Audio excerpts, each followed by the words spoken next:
జయశంకర్ భూపాలపల్లి జిల్లాలో సింగరేణికి వర్ష ఎఫెక్ట్ గట్టిగా పడుతోంది. ఓపెన్ కాస్ట్ గనుల్లో 10 రోజులుగా బొగ్గు వెలికితే నిలిచిపోయింది. భూపాలపల్లి సింగరేణి చరిత్రలో మొదటిసారి వరుసగా 10 రోజుల అంతరాయం ఏర్పడింది. ఓపెన్ కాస్ట్ గనులు బురదమయం కావడంతో ఉత్పత్తికి ఆటంకం కలుగుతోంది.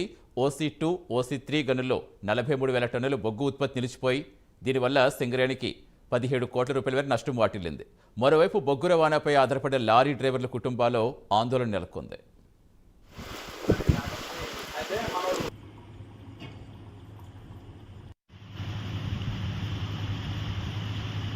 నువ్వు మరి బాబు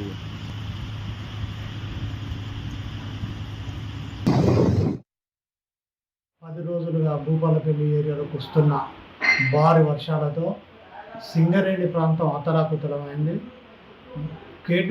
కేటీకే OC2, OC3లో బొగ్గు ఉత్పత్తికి తీవ్ర అంతరాయం ఏర్పడింది. దీనివల్ల సింగరేణి సంస్థకు నష్టమే కాకుండా కార్మిక లోకానికి కూడా నష్టం జరుగుతుంది. కార్మికులకు సండే అయితే ప్లేడ్ లాగా ఇస్తారు. అవి 2 పోయిన వారం, ఈ వారం 2 వారాలు కూడా బంద్ ఉన్నది.